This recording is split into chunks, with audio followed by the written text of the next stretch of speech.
Hello friends, this is Abila. Welcome to my YouTube channel. இன்னைக்கு நம்ம ரொம்ப டேஸ்டியா முட்டை பிரியாணி எப்படி ஈஸியா செய்யலாம்னு பார்க்கலாம். சோ வீடியோக்குள்ள போறதுக்கு முன்னாடி சேனல் ஃபர்ஸ்ட் டைம் விசிட் பண்ணிருக்கீங்கன்னா கண்டிப்பா நீங்க சப்ஸ்கிரைப் பண்ணிட்டு பெல் பட்டன் பிரஸ் பண்ணிக்கோங்க. சோ இப்போ வாங்க வீடியோக்குள்ள போலாம்.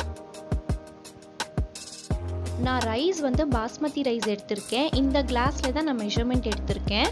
இது ஒரு கிளாஸ் ரெண்டு மெம்பருக்கு கரெக்டா இருந்தது. ஸோ இது நான் தண்ணி போட்டு ஒரு ½ அன் ஹவர் ஊற வச்சிருங்க. ஸோ நான் லாஸ்ட்ல வாஷ் பண்ணி நான் எடுத்துக்கிறேன். இப்போதைக்கு நான் ஊற வச்சிடுறேன். ஸோ இப்போ நம்ம ஃபர்ஸ்ட் முட்டை ஃப்ரை பண்ணி எடுத்துக்கலாம். அதுக்கு ஒரு பேன்ல ஒரு ஸ்பூன் ஆயில் போட்டுக்கலாம். ஸோ மஞ்சத்தூளும் மிளகாத்தூளும் ½ ஸ்பூன் சேர்த்துக்கோங்க. கொஞ்சமாக உப்பு போட்டு நல்லா சாட்டே பண்ணிக்கலாம். மீடியம் ஃப்ளேமில் வைங்க, ஹை ஃப்ளேமில் வைக்க வேண்டாம். நான் ஆல்ரெடி எக்கு ஃபுல்லாக பாயில் பண்ணிட்டேன். இந்த மாதிரி ஸ்லிட் போட்டுக்கோங்க. அப்போ தான் அந்த மசாலா ஃபுல்லாக உள்ளே போகும். ஸோ இந்த மசாலாவில் இது போட்டுட்டு நல்லா நம்ம இந்த மாதிரி இது பண்ணிக்கலாம், டர்ன் பண்ணிக்கலாம்.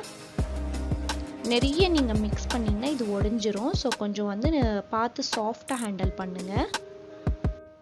இப்போ இது க்ளோஸ் பண்ணி சைடில் வச்சுட்டு நம்ம இப்போ பிரியாணி ஸ்டார்ட் பண்ணிடலாம். அதுக்கு ஒரு பேனில் 3 to 4 ஸ்பூன்ஸ் ஆயில் சேர்த்துக்கோங்க. லவங்க, பட்டை, ஏலக்காய் சேர்த்துக்கலாம். 3 மீடியம் சைஸ் வெங்காயம் ஃபைனாக சாப் பண்ணி சேர்த்துக்கோங்க. நான் பார்த்தீங்கன்னா ஒரு கிளாஸ் அரிசி தான் எடுத்திருக்கேன். பட் மசாலா நான் எக்ஸ்ட்ராவாக போட போகிறேன்.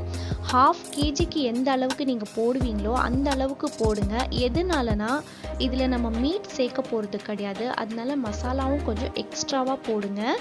ஒரு கரண்டி அளவுக்கு இஞ்சி பூண்டு பேஸ்ட் நம்ம சேர்த்துக்கலாம். நல்லா உங்களுக்கு சாட்டே பண்ணிக்கோங்க. வெங்காயம் ஃபைனாக நல்லா உங்களுக்கு குக் ஆகணும். அதுக்கப்புறம் தான் நீங்கள் இஞ்சி பூண்டு பேஸ்ட் போடணும். அதுதான் மெயின் திங். ஸோ இப்போ பச்சை மிளகாய் இந்த மாதிரி ஸ்லிப் பண்ணி போட்டுக்கோங்க காரத்துக்கு ஏற்ற மாதிரி. ஸோ ஒரு கைப்பிடி அளவுக்கு கொத்தமல்லி, ஒரு கைப்பிடி அளவுக்கு புதினா சேர்த்துக்கோங்க. கொஞ்சம் லைட்டாக சாட்டே பண்ணிக்கலாம். மெயினாக வெங்காயமும் இஞ்சி பூண்டு பேஸ்ட் தான் நீங்கள் சாட்டே பண்ணணும். மற்றதெல்லாம் ஜஸ்ட் 1 minute சாட்டே பண்ணால் போதும். சில்லி பவுடர் ஒரு ½ ஸ்பூன் போட்டிருக்கேன். இப்போ தக்காளி 3 மீடியம் சைஸ் நான் ஃபைனாக இந்த மாதிரி கட் பண்ணி போட்டிருக்கேன். கண்டிப்பாக இது 3 மீடியம் சைஸ் தக்காளி சேர்த்துக்கோங்க. தக்காளி சாதம் மாதிரி இருக்காது, கண்டிப்பாக டேஸ்ட்டாக இருக்கும். ரொம்ப நல்லா இருக்கும். இதே மாதிரி ட்ரை பண்ணுங்கள்.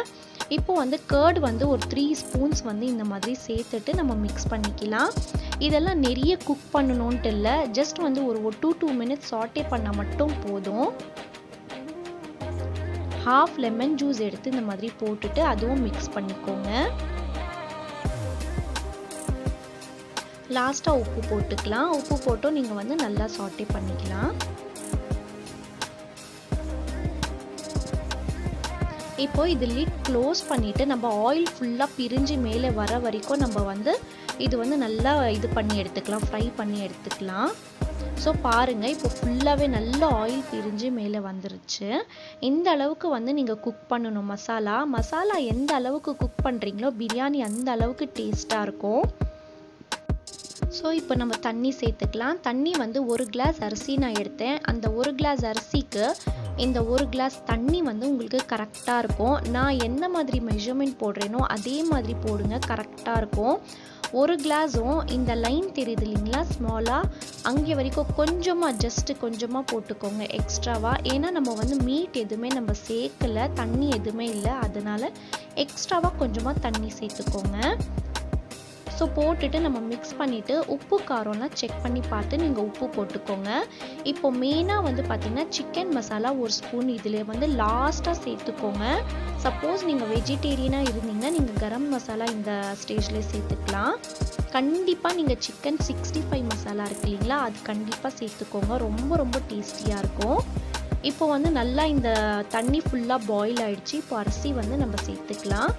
அரிசி சேர்த்துட்டு பிறகு நிறைய மிக்ஸ் எல்லாம் பண்ணக்கூடாது. ஜஸ்ட் அந்த தண்ணியில் உங்களுக்கு மிங்கிள் ஆகணும், அந்த அளவுக்கு இருந்தால் போதும். இப்போ நம்ம கொஞ்ச நேரம் ஒரு 5 minutes லிட் க்ளோஸ் பண்ணி குக் பண்ணலாம். ஸோ பாருங்கள், 5 minutes நான் லிட் க்ளோஸ் பண்ணி குக் பண்ணேன்.